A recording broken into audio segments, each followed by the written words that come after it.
Food alchemy. Can we turn our daily meals into gold? I think that this is a timely conversation with all of the concerns. You got Billy over there messing around with the farms, and he has a group of friends that's controlling the inventory and the sources of things. We know it's no longer a secret when you look in the sky and they are spraying things. There's videos popping up all over the internet talking about tick boxes being dropped into farmland, right, to create diseases. There's this little worm. I forgot what kind of worm it is, but it's a problem, and it's a problem for the beef, okay? We've had bovine disease before. Like there's just been all these things with the food, and it continues to happen, not to mention maybe some laws that are on the books about how, when, and where you can grow your own food. So if you didn't already know, you are listening to Shay's Pretty Skinny, the podcast where we're doing everything except keeping it cute about self-love, resilience, and personal development. Why food today? Well, the answer is quite simple, right? Because what if food is doing more than feeding our body? What if every meal is participating in a process that ancient people might have called alchemy? What if we have stepped away from the playing field that allows us to be whole, even through our food consumption? Now, before you roll your eyes and you accuse me of trying to turn broccoli into gold, just try to hear me out a little bit, right? But to be clear, I just want to state this and make it plain. Watermelon is the nectar of the gods. My kids laugh when I say that. I love watermelon. It's amazing. All right. But look here. This episode is not just about watermelon. It's about all kinds of food and the things that we find in it and why we need not apply fear to our food as well. What can we do if we do not have a hand in growing our own food? Are you crippled? Right? No, I say not. Right? Get on the mental playing field. Let's talk about it because by the end of this episode, I want us to explore a possibility. Can we alchemize our daily eats for the maximum benefit of the vessel, the body, right? Our mind and our soul. This wonderful, complicated piece of technology that we are operating every day, this temple, right? Let's get into it. Let's get into it. What is alchemy? Now, most people hear the word alchemy and think about old men in dark rooms trying to turn lead into gold. And I say old men because if women were doing it, you would burn on the stake because you were thought to be a witch, right? But I get why when you say alchemy, people go there. I don't know if they thought the same thing when Will Smith was like, I'm an alchemist. What is he alchemizing? Right? But many historians believe that alchemy was never just about chemistry itself, and it has some questions as well, right? There's always some skeptics, so never forget that. But alchemy itself is about transformation, taking something ordinary and making it extraordinary, right? Extraordinary. So taking something raw and refining it. And we can see that in our process of food, right? Some people are on a raw food diet, and some of us like it cooked. I myself like a mixture of the two. I find that too much cooked food doesn't set well with my body, right? So I have to balance between raw and cooked. Even if I choose to only eat vegetarian or vegan, I still have to have that balance. Now, taking something undeveloped and helping it reach its highest potential is always going to be a process. And I am proposing that food alchemy is this process, okay? So hold that thought. Now, if alchemy is transformation, Food might be one of the biggest alchemical processes we experience every single day, and some of us multiple times a day, right? We got those people who need those six small meals, or they eat those three main meals and two snacks, or we have some people who are only doing the one meal a day, right? They call it OMAD, whether it be by choice or by plan. But just think about it. A seed becomes a plant. That plant then becomes a meal. I laugh because there's this thing with carnivores and vegans or vegetarians about whether you're harming something, because plants are alive, right? So essentially we are killing them too in order to become our food source. We argue about that. Now, I like to think about meat as fruit, plants. That's the meat. And then I like to think about animal protein as flesh. Okay. Anywho, let's get back into the process.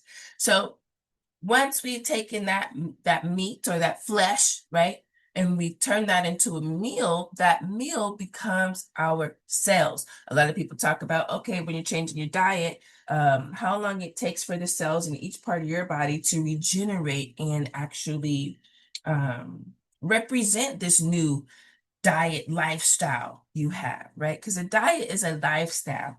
It's not a crash course, and it's not just for losing that gut for the moment or just shedding a little water weight. A diet is a lifestyle, right? And so there's different parts of your body that it may take a month for this part, or maybe a few years for this part. I think the most is 7 years, I think I read, for parts of the body to actually regenerate all new cells and really show off, okay, your diet. We see this with people who do go vegetarian, that they seem not to look as aged as others who choose other diets. And I'm not promoting one or the other, because definitely people live a long time without being vegetarian, okay? Anywho, that's about that cell work. And then whatever our cells are, that's our energy, right? And then our energy becomes behavior, and our behavior becomes our lives, what we leave behind for people to know us for, right? So fasting and eating clean is not something that is required, but it's often suggested for certain spiritual processes, right? Certain playing fields that you're on. And nowadays, it's suggested for maximum performance of our little vessel, our little meat suit technology, right?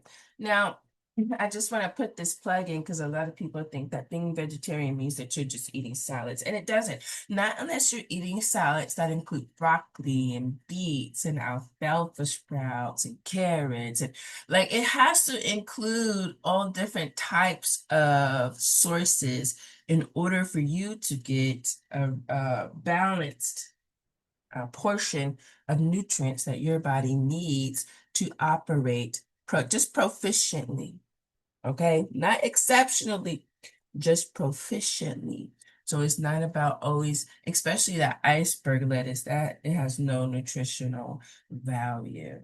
Okay, none whatsoever. You can be chunky as a vegetarian as well. It doesn't always mean that you're going to be skinny, but it does mean that you will have a manageable weight. Something that doesn't always have you huffing and puffing when you're trying to go up the stairs. You know, it's something that is not always feeling broken down in your kneecaps. You know what I'm saying? Something that reduces the inflammation that leads to a lot of pain and ailment and disease. All right. So that's a pretty magical transformation, if you ask me. Okay. I did put the actual definition of alchemy here in that process: the medieval chemical science and speculative philosophy aiming to achieve transmutation of base metals into gold, right? So it's the discovery of a universal cure for disease, and the discovery of a means of indefinitely prolonging life, not preventing death, but prolonging life. And we have seen that happen in individuals time and time again. Okay. People who work in the ground and are connected to their environments. It's a whole little process.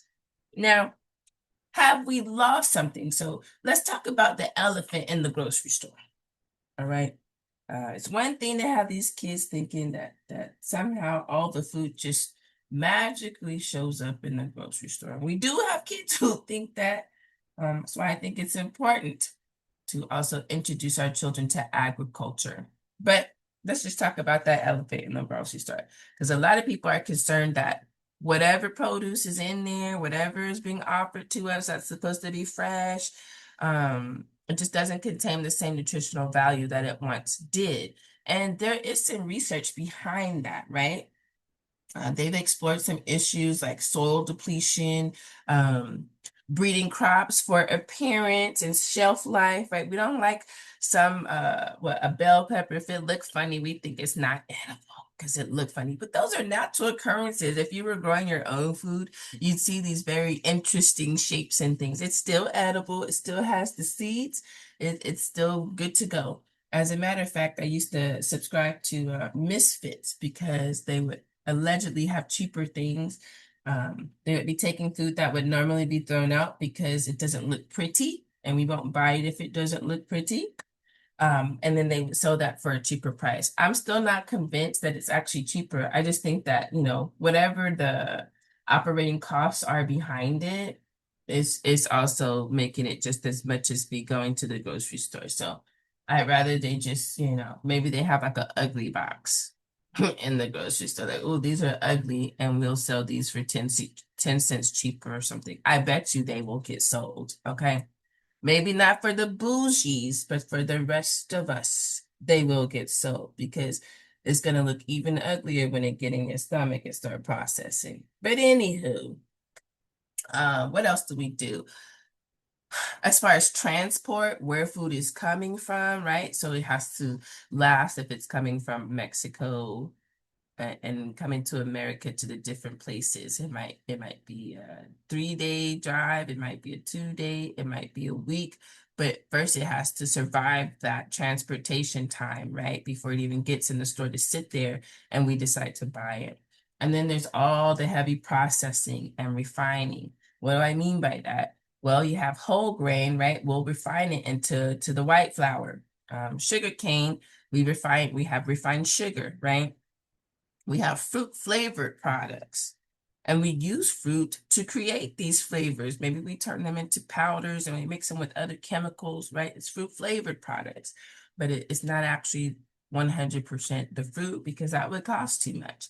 And then we have food-like substances, right? It's really not meant for us to be consuming, but we sure do love the taste of it. I say that about Takis. I get on my kids all the time about that. Like, that's not something you should be consuming, but people sure do love them Takis.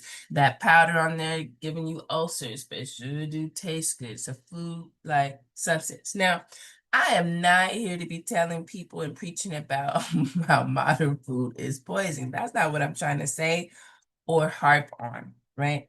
But I am asking a question. What happens when we prioritize abundance over vitality, right? To sit at a feast is something that every household, I don't know about other places, but uh, it's not unheard of, okay, for Americans to want to feast on a bunch of food. We love to eat. We are foodies. We give ode to food. We take pictures of it. We share it with everybody. We want it to be beautiful, look inviting, even if it tastes nasty, right? Have you ever made some of those recipes and the picture looks so amazing and you taste it and you're like, this is not it. You got to add so much and do so much to transform it into something that you want to feel and taste on your palate. All right. So, what happens when we become experts at producing more food, but we're not necessarily concerned about maintaining or increasing the level of nourishment it provides for our vessels? Now, ancient people treated food as something sacred. Maybe not all of them, but a lot of them, right? And so today we often treat it as more of a transaction. We swipe in here, the food trucks and all of that. It's a vibe, it's a thing, right? Like I said, foodie things. Um, We want to be Yelpers or reviewers and things like that, tenderisms. But we're grabbing and going, right? We want it to be convenient as well. So somewhere along the way, many of us stop having a relationship with our food. Maybe we don't even have time to prepare it, right? We don't have time to be careful about the ingredients that we want to place in our bodies. And so, who was that? There was a documentary about like having grilled chicken, and it wasn't even better than the fried chicken, but because it said grilled, we automatically assumed, okay, this is a healthier option the whole time. Both the fried and the grilled chicken is causing us problems. It's not healthy, not the healthiest choice for us, although it is edible, right? So farmers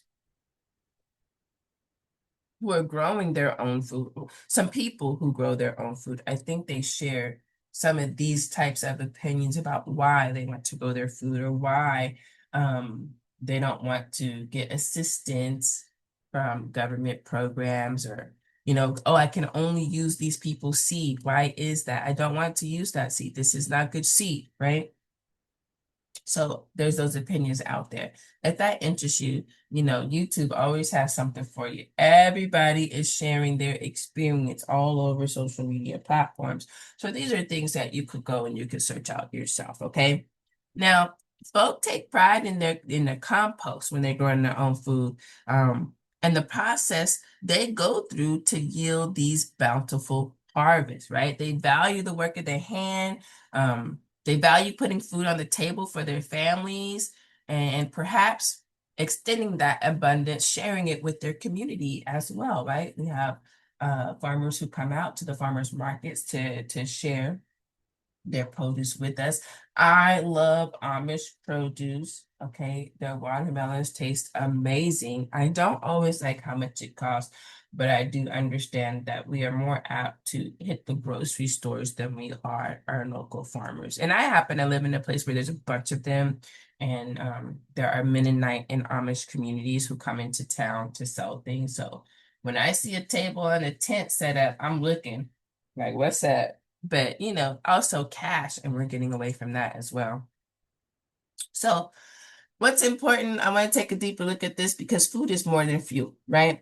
In our modern nutrition, food is often discussed in terms of like protein, calories, vitamins, minerals, carbohydrates, especially when we're thinking about changing that diet, that lifestyle, and how we handle food and how we ingest it, what we allow into our vessels. And those things absolutely matter. But every culture on earth seems to suggest that there is more going on. Okay, you got people who pray over food. Why do they do that? Why do they bless the food? Is it just something that they're mimicking? Some people get upset if you don't bless the food. There's families who gather around tables, right? Why do they do that? There's certain meals that will remind us of home. Why does that happen? How does that connect us to our memory, right? Um, why does grandma's cooking hit so differently? One of my favorite movies is Ratatouille, and the critic, um, he gets that ratatouille, he gets that dish made, and he immediately starts having these visions of his childhood, and it softens him, and he remembers the love of his mother, and it completely changes his perspective on going to critique food in different restaurants, right? He is transformed by the meal that was prepared for him. So much so that he opens a restaurant with an unlikely partner, which is a rat, right? If you haven't seen that one, you gotta go see it. But you know what I'm talking about. So food is connected to memory and to culture, right? Certain cultures prepare certain dishes based on the regions and what's available in those regions. It brings emotion to us as well. So sometimes ingredients aren't very impressive at all. kind of like that ratatouille, right? Just a bunch of root vegetables. But somehow the meal still nourishes something beyond our guts, okay? Food carries memory. Food carries culture. Food carries connection. And food carries emotion. And if we're trying to be honest, many of us have experienced meals that fed our spirit as much as they feed our body. Okay. So what's the blessing tradition? Right? There's not just Christians, there's a lot of traditions that believe in pausing and giving thanks, acknowledging the source of the harvest and the food, right? And being intentional about blessing it for the ingestion and the nourishment of your body. And people will also bless the, what do they say? If you've been at a Black church, bless the hands that prepared the food as well, right? So almost every spiritual tradition has some version of blessing food. Think about that. People who have disagreed on almost everything in their doctrine somehow agreed on blessing your food, taking that pause, giving thanks, acknowledging the source, and becoming conscious about it going into your gut. So whether you believe that food physically changes, um, if you think it changes or not, that's not really the point. It's the act, right? It's the symbolism that is changing us. No different than when people take the communion, right? And they're using that symbolism. The act changes us. It changes our intention, right? So blessing creates awareness. That awareness is then creating presence, and that presence is what's changing the experience. There's even mindful eating, right? Taking in the flavors, the sounds, the smells, being present while you are eating, not bringing your phones to the tables, being with the people who are breaking bread with you. And that might be the first step in modern food alchemy. Okay. Now let's get a little controversial. I always have to make room for that because some people bless water, right, for different things, maybe for what is that? Baptism, when the Catholics sprinkle a little bit on your forehead. Black folks, Black churches immerse your whole body in the water. Okay. So some people do that. Some people do moon water, which is just basically exposing the water to the moonlight, like sitting it in the path of moonlight and letting it quote unquote charge with that, right? And then they drink it.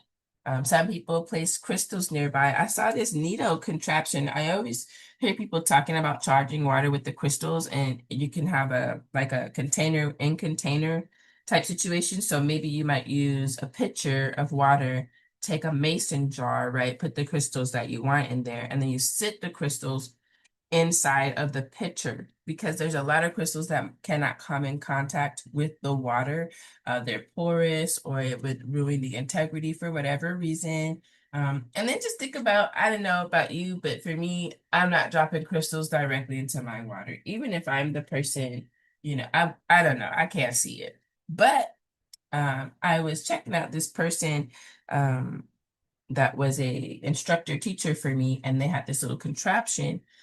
It's a basically a cylinder, and I'm gonna call it a glass, and it has this compartment on the bottom of it where you put the crystals, and then boop, you fill the top with water so that they never come in contact with each other. So again, I don't know where it is or whatever because I don't charge my water with crystals. Okay, I don't do that. Don't crucify me, but I don't do it. I know about it, but I don't do it.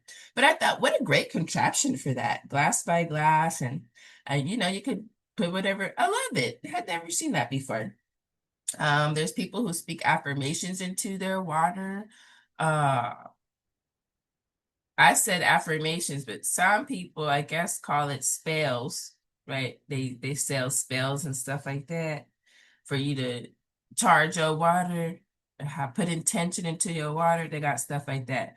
And some people might put salt in there, or some people might drop a name in there, little stuff like that. Again, I know about it. I don't know all the ins and outs, but I know about it, that it happens. So some people just talk into their water. All right. Some people sit pitchers of water or glasses and they'll put it on speakers to be charged by the vibration of the lofi beats or the binaural beats or the vibration music that they're using or whatever, right? For it to be affected by that. And science has not established that moon charged water or crystal infused intentions alter the water in the ways that people often claim it does. However, I want to draw your attention to a Japanese researcher that I talked about before. He's an author as well. And I always butcher his name, but Dr. Masaru Emoto, Emoto. Very famous for this. So you can even just look up like Japanese water research. And I think his name is going to come up. But he's best known for doing some experiments that suggest our thoughts and our words and our emotions and vibrations can influence the molecular structure of the water, right? He found that when he exposed the water to different energetic inputs, it created distinct crystal patterns. So there's videos and pictures, of his work. And of course, there's still some skepticism, right? Criticism. So check those out too, see what you think. But here's the part that really fascinates me. Human beings have been, like us, well, okay, let's just say human beings. We've been assigning meaning to water for years, thousands of years, like that water that's used in the baptism. There's water that is used in purification rituals, right? Lots of water used in healing ceremony, lots of water used in prayer. Even the suit of cups in the tarot, that represents emotions, relationships, personal connections. In the Bible, you have a cupbearer, and that cupbearer had a close proximity to kings and monarchs, right? And so they were often thought to be trustworthy individuals because they were allowed to be that close. And to think you could be involved with the poisoning of these individuals, right? Harmful to them because you are preparing what they will ingest. So you have to be a trusted individuals. Why do we think this is? Why is water so important? And we know that our body is over, well, they said, I heard 75, but I guess it's down to 70 now. Approximately 70% of our technology is water. Which forms what? Crystal patterns. We are one big old crystal walking around, right? Because water is always represent this receiving, right? Receptivity. Ooh, I couldn't think of it, y'all. It receives, it carries, it flows. In a flow, it can change and transform. It can build up, it can break down, right? It can destroy, it can create. So maybe the bigger question isn't whether water changes. Maybe the question is whether we change when we approach it with intention. Now, I asked this question: how intentional are you about what you ingest? Right? Sometimes we're only intentional about it if we can see the person. But what about the things you can't see? I hate to share this, but look here. One time I worked at this place called Crystal Burgers. Yes, Crystal Burgers. And I'm working with somebody and I'm ringing up food, and they drop a patty on the floor. Do you know they picked up that patty and served it to the customer? I could not believe it. I was thrown by it. And they did not feel remorse. Like, we're going back and forth about this, and I ended up being the bad guy because Not a whistleblower, but I think that that customer very well could be me. And that's why I just have issues with eating out a lot of the times. But you know what? That's why that blessing have to come in.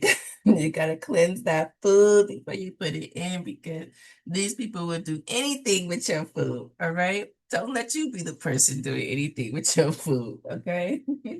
But let me move right along because another thing that I'm familiar with but have not practiced is like Ayurvedic practices. And I believe that it definitely takes the conversation with food a bit further. Apparently, when you break this word down, it means life knowledge. And Ayurveda is, I believe it's Indian. It's definitely Eastern culture. And it's the ancient science of life, right? That emphasizes balance among the body, in the mind, and the spirit as well. And it uses five elements and what they call doshas, three doshas. So there on the screen, you see the doshas are supposed to be biological energies that come from those five elements, okay? And those elements are governing the physical and mental characteristics. So you have the air and the ether, and that controls the movement, the breathing, circulation, communication, an imbalance in that dosha may result in anxiety, dehydration, dryness, which can like present as skin issues, maybe constipation, right? Irregular bodily functions, diarrhea, maybe even with um, cycles, menstrual cycles for ladies. And then you have the fire and water, and that regulates metabolism and the digestion and the body temperature. An imbalance in this dosha could present as anger, inflammation, leaky guts, right? Digestive issues, irritable bowel syndromes, and things like that. And then you have earth and water, which provide structure, stability, and immunity. You see how that water, stability, structure, immunity, right? And so if we are imbalanced in this dosha, then we might feel tired a lot. That cortisol is out of whack, right? So we get that tired, the tummy. We have the weight gain, stuff falling to our thighs and our ankles, on our arms, right? Or we may have congestion and increased amount of mucus. And we know that mucus is a major contributor to inflammation in the body. And that inflammation can lead to disease. That's why you have to question why the government wants control over the ganja, right? The weed. And that weed actually causes inflammation too, causes mucus, right? So get into it, get into it, get into it. Now, like right here, I was talking about each person has this unique combination of the doshas, right? And so that's where I talk about, hey, like that diet, the diet that I choose may be good for me, but it may not be good for you. And that's something that you have to test out by listening to your body, right? So that's how I think this is bringing the conversation forward. Now, those elements matter because it's supposed to be what the human body, our vessel is composed of, right? So we have that ether, and the ether represents space, and that space is emptiness, right? But it's still matter that exists in that emptiness, and it's found in different types of cavities in our body and channels in our body. Then we have air, and air is governing the movement and energy that's present in our breath and circulation. The fire symbolizes transformation and metabolism, responsible for digestion and our body temperature. And then our water provides fluidity, cohesion, and it's in our blood, it's in our lymphs, and other bodily fluids, right? And then we have earth, and the earth offers our stability and structure. And we would find that element in our bones, in our muscles, and in our tissues. So those are the five elements um, that form the foundation for understanding health and disease and the qualities of substances in Ayurvedic medicine. It it's asking us to consider like not only what we eat, but how do we eat is how I see Ayurvedic medicine. Are we rushed when we're doing it? Are we distracted? Are we angry? Are we grateful for the meal? Are we connected? Are we mindless? Are we present during our meals, right? So when we are on that playing field and coming from that thought process, then digestion begins before we even put it in our mouths, right? So the state of mind influences the state of the body. And honestly, even modern research would tell us that stress affects digestion, right? We may have something happen in our lives and it creates a high amount of stress. Maybe we lost a job, maybe we ended a relationship, um, maybe someone passed away in death. We may lose our appetite, right? It affects that whole process. So maybe, just maybe, our ancestors from 5,000 years ago, because I mean, that's the number we're putting on it when we research, they're not very disconnected from reality. Even though we assumed they were primitive, right? Maybe they were not as primitive as we think them to be. So maybe they just simply used a different language. And you know what happened? Let me go on. I was about to try to tie the Tower of Babel in there, but I won't do it. That's the exit that we don't need to take today, right? But let's talk about the ultimate alchemy. Now, here's where I want this plane to land. All right. Now, what if true food alchemy isn't even about crystals? What if it's not about moonlight? What if it's not even about supplements? What if the greatest transformation happens when we combine all of these pieces? Right? The nutrient dense food, um, gratitude, awareness, connection, presence, our intentions. What if nourishment has always been a partnership between biology and consciousness, right? You can't just feed on food alone. So it's not body versus the spirit, right? It's not science versus spirituality, but indeed, it is the integration of both. They are intertwined. Imagine treating every meal like an opportunity to build yourself, to build your body, to advance your meat technology, your vessel, not just your muscles, not just your organs, but your mindset, your mental health, your emotional regulation, your connection to life and people, your appreciation, even your sense of abundance. I talked about that. I don't know where I said it, but I did share the fact, like when I'm driving through farmland, because I live in a place where there's a lot of it, I can see it if I want, or I don't have to.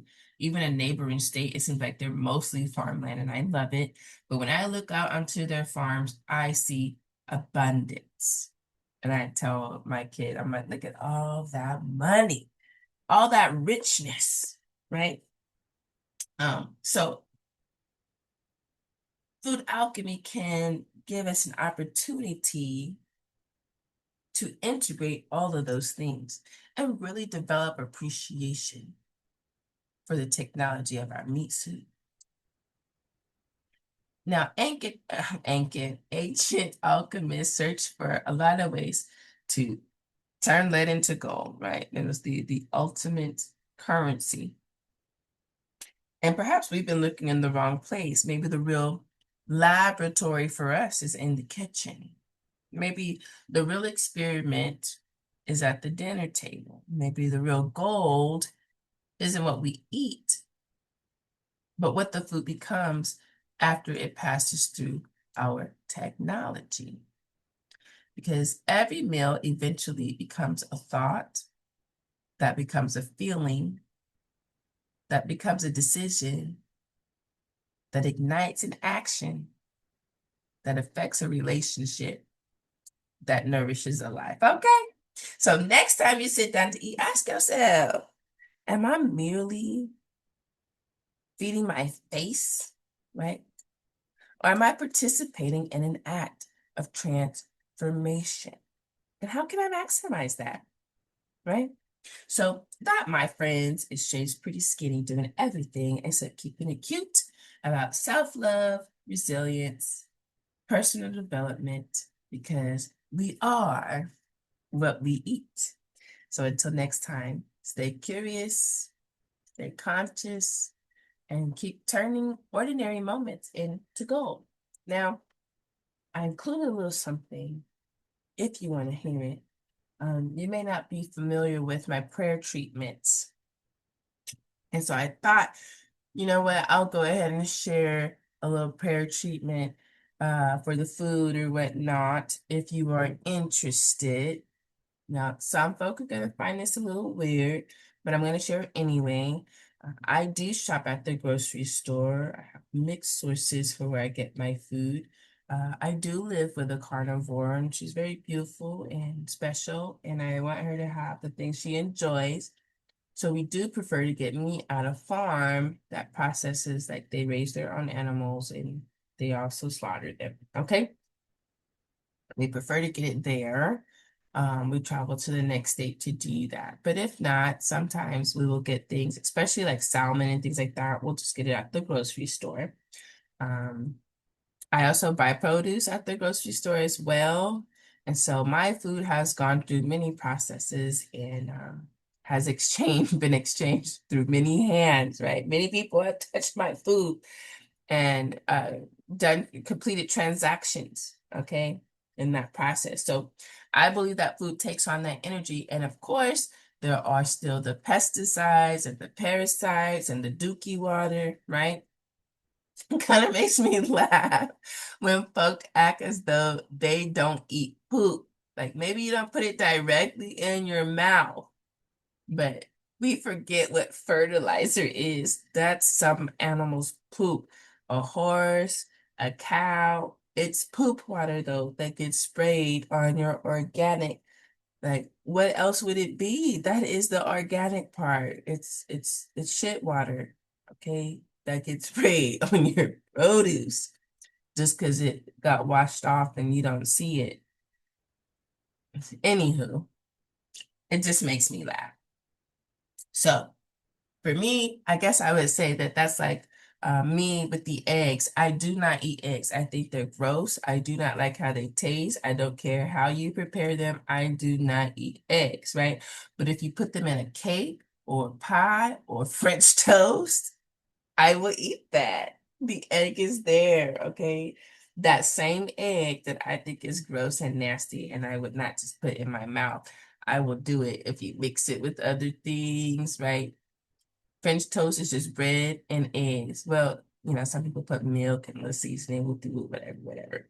But still, the bulk is eggs. So why not take an opportunity to speak life into your groceries? Like we do sit down for every meal when we've cooked, right? But why not do that right off the bat when you bring your groceries in before you even prepare your meals, right? That you're gonna make from them. For me, you can't come into my kitchen arguing, okay? If I'm cooking, you got to stay outside the kitchen. You got to take that somewhere else, all right? So I did concoct a prayer treatment for food using a signature pattern for all my prayer treatments, which is alignment, awareness, regulation, discernment, action, and integration, right? It includes all those things. Now, I have a book of them, but I'll share this one with y'all in case it's of interest. I believe that your home is a foundation and base for peace and for love and for rest. So it becomes this outward expression of your temple within. And when you get home, you should feel at peace, right? Like it should feel like you are put away from the world, right? There shouldn't be chaos inside your home. Like otherwise, where's the escape, right? But anywho, treat it as such. So this prayer treatment says, there is one life, one source, one infinite intelligence expressing itself through all creation. That same life that animates the sea, nourishes the earth, moves through the waters, and shines through the sun is present within me now. I recognize this food as a sacred expression of provision. I honor the journey that brought it before me, the soil, the rain, the light, the labor, the love, and the countless seen and unseen forces that participated in its creation. I bless this food and acknowledge its purpose. Highest purpose. As I receive this meal, I call forth wholeness in every dimension of my being. Where this is depletion, let there be replenishment. Where there is fatigue, let there be renewal. Where there is imbalance, let there be harmony. Where there is lack, let there be sufficiency and overflow, abundance. I affirm that my body possesses innate wisdom.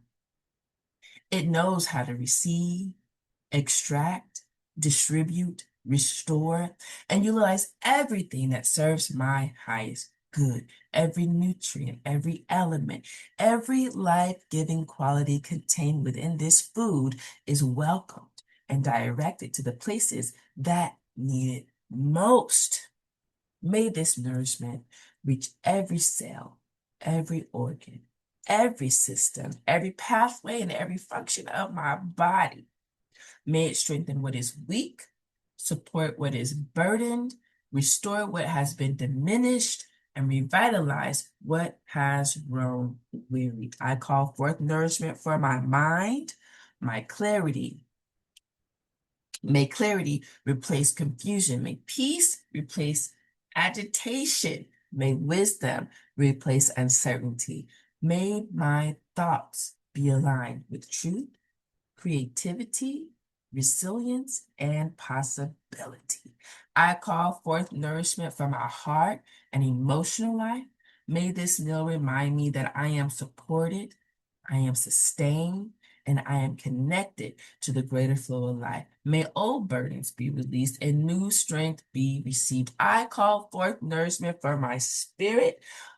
May I remember my wholeness to return to it. May I remember my connection to the source from which all life flows. May I remember that I am not separated from abundance, but I embody it. I am not separated from healing, from love, or well-being, but embody it. I bless this food with gratitude, and I bless my body with receptivity. I release all beliefs that I am lacking, broken, depleted, or disconnected. I accept the truth that restoration is available to me now. As this food becomes part of me, may it carry the energy of vitality, balance, wisdom, and renewal. May it contribute not only to my survival, but to my flourishing. I receive this meal, this food, as nourishment for body, mind, heart, and spirit. I receive it in gratitude. I receive it in faith, and I receive it in wholeness. And so it is. Ooh, okay, now. Anywho, it's been a pleasure. I hope to see you next week. I hope you're enjoying the content. Please feel free to reach out, join the Facebook group, and you can also check out more of these prayer treatments over at shadesprettyskinny.passion.io. Sign up at the website, more content pushing out soon. Y'all have a good one.